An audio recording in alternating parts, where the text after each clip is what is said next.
The Red River Hatchery was built in 1941. It was rebuilt in 1985 and is currently the largest in the state. It produces approximately 1.9 million fish, or roughly 278,000 pounds of fish annually.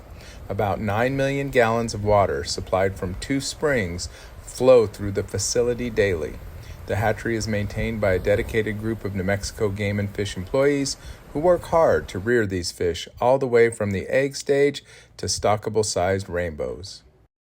So join us as we look at how a trout hatchery rears trout from the egg stage to the sack fry and juveniles all the way up to catchable-sized rainbows that can be stocked in the public rivers and lakes of New Mexico. On the day we were there, some eggs arrived from a company in Washington that produces triploid rainbow trout. These are rainbow trout eggs that don't reproduce.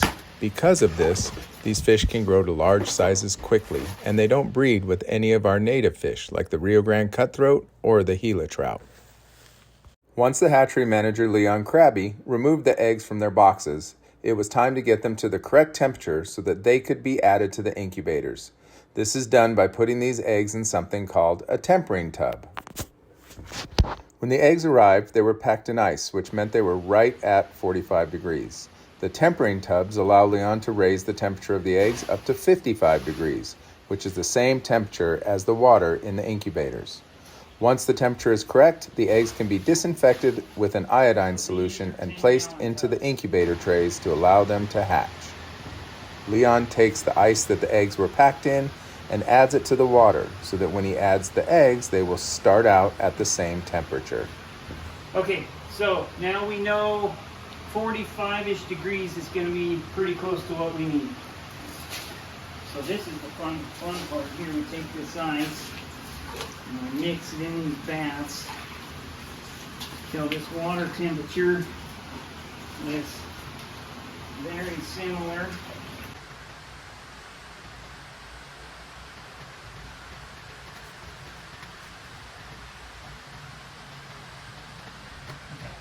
Here is the difference between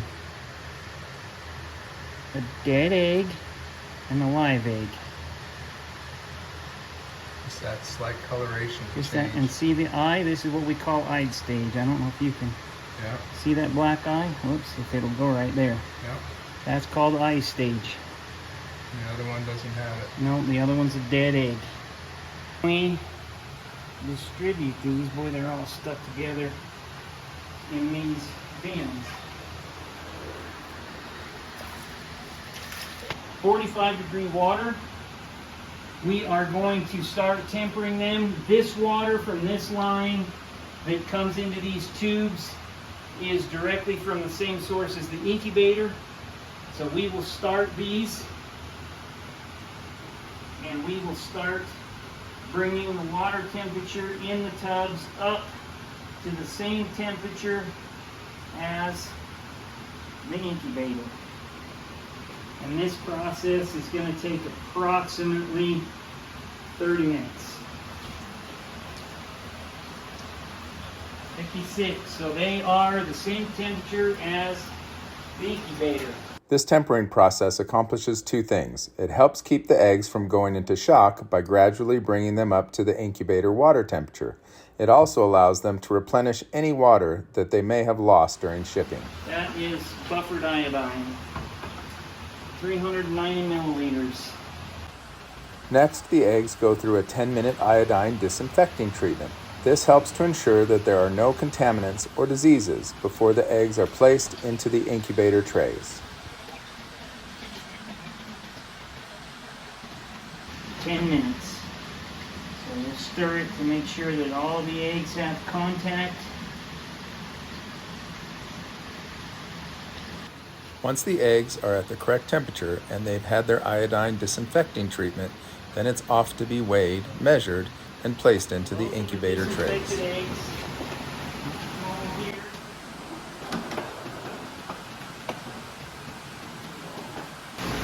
This one we leave empty because this is our mixing chamber for our disinfectants, and it keeps them out of the light. UV light's not good for them. We always set from the top to the bottom so we don't pull water off of already set eggs by pulling a drawer out. So we'll start at the top, work our way down, go to the next one, same thing.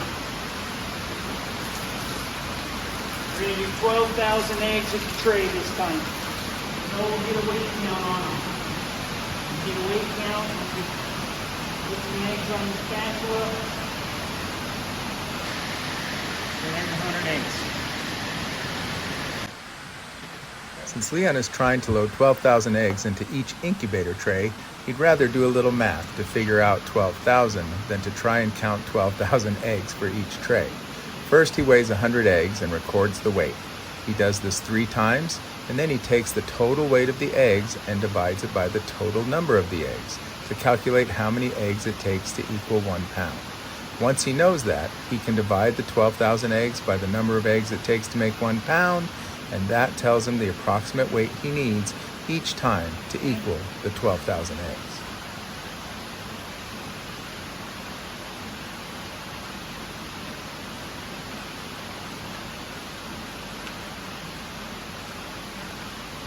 Walks into the drawer. Drawer goes in.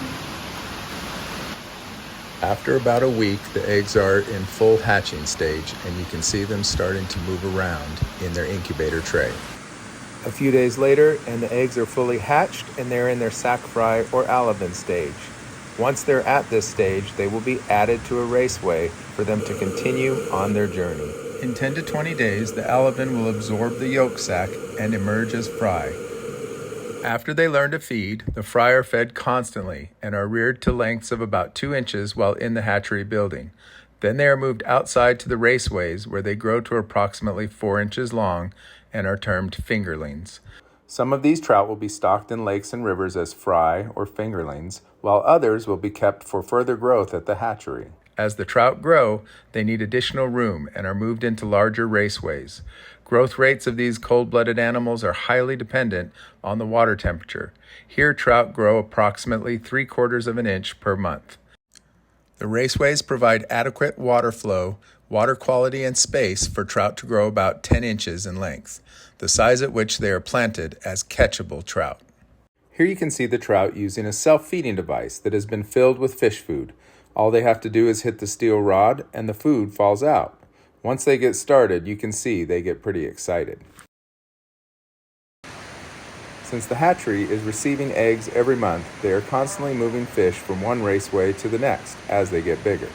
Once the fish get big enough to stock, they load them onto one of the hatchery trucks and send them out to one of the many public waters in New Mexico, where these fish can be caught and enjoyed.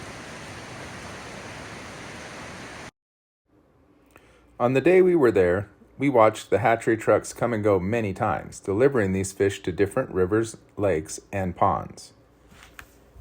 And here you see some fish on the final leg of their journey, being stocked into Heron Lake in northern New Mexico. We hope you enjoyed the quick tour of the Red River Hatchery and watching these trout as they grow from eggs all the way up to stockable size fish. Hopefully you are lucky enough to get out and visit some of the many lakes and rivers in New Mexico that have these beautiful fish. We would like to give a special thanks to Leon Krabbe and his staff at the Red River Hatchery for their help and assistance in creating this video.